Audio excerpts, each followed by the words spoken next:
장도연 대표가 지금 야, 데일리 컬러에 갑자기 엄청나게 센 칼럼이 올라왔습니다. 중요 내용은 대한민국이 미국의 오랜 우방이었다. 그런데 지금은 관계가 파탄이 났다. 누구 때문에? 이재명이 때문에. 중국 때문에. 이재명이는 지금 중국 인공구조물이 서해에 알박기가 되고 있는데도 아무 말도 안 하고 있다. 중국 간첩들이 날뛰고 있는데 방어를 하지 못하는 나라가 되었다. 기술 탈취가 진행되고 있다. 미국 의회 조사국 보고서에 따르면은 트럼프 대통령과 이재명의 안보 라인이 이게 충돌을 일으키고 있다. 제가 봤을 때 다 맞는 얘기를 했습니다. 다 맞는 말을 했고, 그럼 이재명이가 지금 상권 분립을 파괴하고 있고 대한민국을 이제 찢어놓고 있다. 그런 거를 데일리 콜러에다 썼는데 좌빨들이 지금 이거 개거품 물고 난리가 났습니다. 칼럼을 읽어보면은 I came to 뭐 워싱턴인가 I came to US인가 그런 표현을 쓴 걸로 봐서는 아마 방미 때나 방미 전에 아마 글을 쓴 것 같아요. 그게 좀 늦게 나온 것 같은데 그것도 중요한 포인트입니다. 장 대표가 미국에 가기 전에 이미 그런 글을 써놓고 갔다라는 거죠. 스토커들은 장동영 뭐 국무부에서 누구 만났냐 막 뒤통수 깨고 말하는데 그게 중요한 게 아니고 장도연 대표가 여 와서 어떤 말을 했느냐가 다 나왔다니까 이미 데일리 콜러에. 그래서 얘네들이 지금 난리가 나는 거죠. 글로벌하게 대한민국의 적이 중국이고 이재명이라는 거를 그냥 까발린 거예요. 데일리 콜러라는 미국의 엄청난 보수 매체에 찐 보수들이 즐겨보고 찐 보수 오피니언 리더들이 글을 쓰는 조 그루터스라든가 칼라 센저라든가 굉장히 뭐 유력 인사들이 많이 쓰는 그런 매체입니다. 근데 한겨레 이제 제목을 보면은 장동혁 미 언론의 대미 관계 큰 문제 이간질 기고 파문.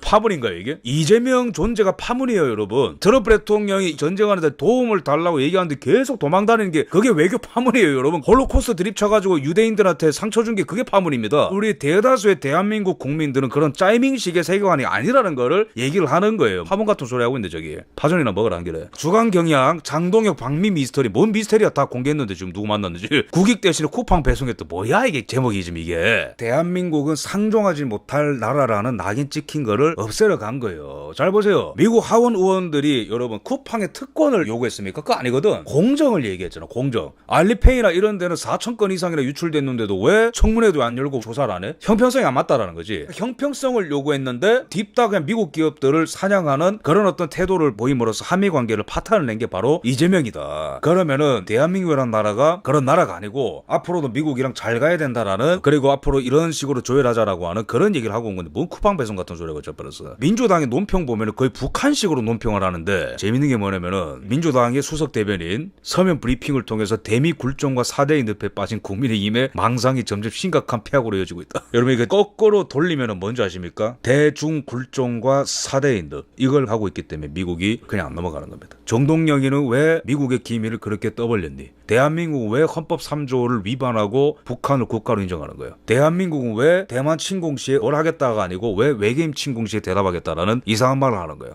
전작권 환수해서 뭐 하려고 하는 거야? 너네 배가 이란한테 두드러 맞았는데 왜 한마디 못하는 거야? 도대체 뭐 하는 애들이니? 그걸 당연히 미국이 묻고 우리나라 국민이라면 그걸 묻게 돼 있습니다. 민주당 장 대표는 우리의 대미 관계가 큰 문제라며 미국의 구구적 성향의 매체를 통해서 기고하는 지경에 이르렀다. 장 대표와 국민의힘의 모습은 한마디로 광기다. 긁혔다는 것이고요. 미국의 구구적 성향의 매체 이런 소리 하는데 아닙니다. 데일리 콜러는 공화당 의원들이 상하원들이 자주 글을 기고하는 아주 큰 유력 매체예요. 공신력 갑입니다. 그 다음에 얘네들 긁힌 게 뭐냐면은 사법개혁 법안 통과가 한미동맹 악영을 줬다라는 망상까지 언급했다. 여전히 사회주의를 앞세우며 친중 친북을 억지로 끼업한다. 장도연 대표가 데일리 콜러에서 중국 문제만 얘기한 게 아니고 대한민국의 사법제도가 붕괴하는 부분도 얘기했는데 OECD 산하의 WGB라고 하는 부패 방지 무슨 그룹인가 거기서도 비판했다 얘기했잖아. 검찰청 폐지를. 미국이 지금 봤을 때 한국을 왜 자꾸 중국 스타일의 경찰 국가가 되고 있다 표현할까? 뉴트 깅그리치도 그렇고 사법제도나 이런 것들이 붕괴되고 있는 걸 다 알고 있습니다. 그러면 진짜로 외교 참사, 폐악, 국격 훼손 이런 게 뭘까? 이거 지금 보면 비상비행체라고 지금 표현하신 애들이 미친 겁니다. 이거는 나무호가 피격됐어요. 그죠? 한국의 배 혼자 치고 나가다가 두드러 맞았다. 미국의 보호를 받는 배들은 괜찮았다. 피테그 세숙 전쟁부 장관도 한국 배가 맞았다. 한국 대응해야 된다 얘기하죠. 그죠? 이란도 며칠 전에 우리가 때렸다라고 솔직히 얘기했어요. 그런데 지금 한국만 계속해서 우리가 안 맞았다. 조사단이 다 밝혀냈어요. 드론이 때렸다. 근데도 비상비행체 뭐 하는 거예요 도대체 이게? 그래서 마르코 루비오 장관이 그저 인터뷰 언급했잖아요. 그죠? 우리는 맞으면 때리는 나라라고, 맞고도 안 때리는 나라는 바보다, 뭐 이런 표현을 썼어요. 스투피드 이런 표현 썼습니다. 이재명 들으라고 하는 거거든요. 게다가 지금 이란 외무부 장관까지 한국에서 불러가지고 대화를 했다고 하는데 규탄 메시지 안 나오죠. 이거 미친 겁니다. 이거는 이거야말로 외교 천치, 외교 천재지변, 외교 붕괴다, 이런 말씀드립니다. 좌빨들이 지금 장동혁 대표의 그 반중 칼럼을 왜 이렇게 긁히냐면은, 이게 지금 트럼프 대통령과 연합이 되는 노선인 걸 알기 때문에 얘들이 발작을 하는 거예요. 데일리 콜러에 아주 중요한 표현이 나오는데 트럼프 독트린이라는 표현이 나옵니다. 제가 기억하기로는 우리나라 정치인에서 트럼프 독트린이라는 표현을 쓴 사람 본 적이 없어요. 제가 기억하기로는 전 세계 국가 지도자들을 다 봐도 트럼프 독트린이라는 표현을 딱 써주는 사람 별로 없어요. 왜냐하면 트럼프 대통령의 노선을 인정해주는 것 같거든요. 그래서 삐딱선을 타는 사람들이 많은데, 트럼프 독트린은 전 세계 자유와 평화를 증진하는 독트린이다라는 표현을 썼어요. 이 와중에 트럼프 대통령이 지금 이란에 대해서 굉장히 화가 많이 나 있는데, 이란이 지금 미국한테 휴전안을 제시를 했다고 하는데 마음에 안 드는 것 같아요. 미국이 지금 원하는 거는 완전한 핵 포기, 우라늄 농축 포기, 호르무즈 해협을 완전히 개방하는 건데, 지금 이란이 동의하고 있지 않고 있기 때문에 절대로 불가능한 제안이다. 프로젝트 프리덤 플러스라는 것을 다시 할 수도 있다. 이재명이가 이거 트럼프 대통령 안 한다고 해가지고 신나가지고 우리가 동참할 필요 없을 때 이랬잖아요. 그죠? 근데 프로젝트 프리덤 플러스까지 가동 가능하다, 이런 얘기를 했기 때문에 이게 언제까지 시간을 벌 수 있을지 모르겠어요. 자, 장도혁 대표가 데일리 콜러에 쓴 칼럼을 제가 좀 요약을 하고 해설을 좀 해드릴 건데, 중요한 내용이 좀 굉장히 많습니다. 제가 기억하기로는 이게 외신을 통해서 중국이랑 이재명을 패고 정치인이, 글쎄 현역 정치인 중에 이런 사람이 있었나, 그런 생각이 좀 듭니다. 우리나라는 수십 년간 미국의 든든한 동맹이었지만 지금 심각한 위기에 처해있다. 역사 속에서 가장 오래 지속된 동맹은 단지 조약만으로 구축된 것이 아니다. 신뢰는 상대의 목소리에 귀 기울인 데서 시작한다. 그냥 막 동맹이요, 막 조약 맺었다, 그렇다 해서 되는 게 아니고, 상대방의 말을 듣고 코드를 맞출 수 있어야 된다는 거죠. 나는 대한민국 국회의원 300명 가운데 한 사람으로서 미국인들이 무엇을 바라고 있는지, 무엇을 기대하는지, 그리고 한미동맹이 앞으로 어떤 방향으로 나가야 한다고 믿는지를 직접 듣기 위해 워싱턴을 찾았다. 그러니까 미국에 도착했을 때 시점에 썼거나 아니면 그 전에 썼을 가능성이 있습니다. 메시지 그 자체도 중요하지만은 어떤 타이밍에 장 대표가 이 글을 썼는가를 우리가 이해하는 것도 굉장히 중요하겠죠. 지금 뭐 비공개 미팅도 존재하고 누구를 만나서 어떤 얘기를 했는지 장도혁 대표가 힌트를 잘 안 주잖아요, 좌빨들한테. 그래서 이런 걸로 봤을 때 중국 얘기를 중점적으로 했을 가능성이 굉장히 크다. 미국은 자유횃불을 지켜왔다. 그것은 단지 미국 자신만을 위한 것이 아니라 세계 가장 먼 곳들까지 비추기 위한 것이었다. 대한민국 역시 그 빛을 받는 나라였다라는 거죠. 우리는 그 사실을 알고 있다. 결코 있지 않을 것이다. 그러니까 이재명이는 뭐 주한미군은 뭐 외국군대라 부르고 막아라 그러고 그러잖아, 그죠? 배은망덕한 그런 태도로 보이고 있는데 감사를 표현하는 겁니다, 미국한테. 근데 이게 데일리 콜러라는 매체라는 게 굉장히 중요한 거예요. 정서가 어떤 데냐면은 미국 보수 중에서도 트럼프 대통령이 굉장히 좋아하고, 그럼 우리가 전쟁에 왜 개입해야 돼? 개입할 거면은 명분이 대단해야 될 거 아니야. 근데 그게 아니고서는 왜? 웬만한 국가들이 이제는 미국한테 감사함도 못 느끼는데, 이게 지금 미국 보수 안에 있는 정서 같은 게 있어요. 근데 고마움을 느낀다, 일정 부분에 있어서 기여를 한다, 그거는 우리가 쳐줘야 된다, 그런 정서라고. 그런 데일리 콜러에다가 이렇게 접근하는 거는 굉장히 훌륭한 상태인 거죠. 그 덕분에 한국은 자본과 에너지 그리고 창의성을 국가를 방어하는 데가 아니라 국가를 건설한다. 그렇죠? 이승만 박정희 대통령 때 경제가 왜 성장했습니까? 전두환 대통령 때 왜 경제가 성장했겠습니까? 안보를 미국이 책임져줬기 때문입니다. 그러한 부분을 우리가 절대로 외면해서는 안 된다. 그렇게 우리가 최소한 해야 할 일은 그 사실을 솔직하고 분명하게 인정하는 것이다. 그 다음에 핵심 문장, 전략적 모호성의 시대는 끝났다. 이야, 이거는 굉장히 중요한 표현입니다. 그러니까 짜이밍의 외교술은 술수죠, 술수. 외교 도망자, 실용 외교. 미국한테 와가지고 당신 사랑하는 거 알지 했다가 시진핑한테 가서는 나 사실은 자르면 좋아해. 이딴 식의 외교는 안 된다라는 거죠. 그런 모호성의 시대는 끝났다. 이제 선택지는 두 가지뿐이다. 자유세계와 함께 설 것인가, 조건 없이 분명하게, 아니면 아예 서지 않을 것인가. 그 다음에 현 정권 한중 관계의 전면적 복원을 선언했다. 이재명이가 윤석열 대통령의 노선과는 다르다는 겁니다. 또한 서울이 북한 체제를 존중한다는 입장을 밝혔다. 그 다음에 대북 전단 살포를 금지했다. 한미 연합 군사훈련을 축소하겠다는 의중도 드러냈다. 다 팩트입니다.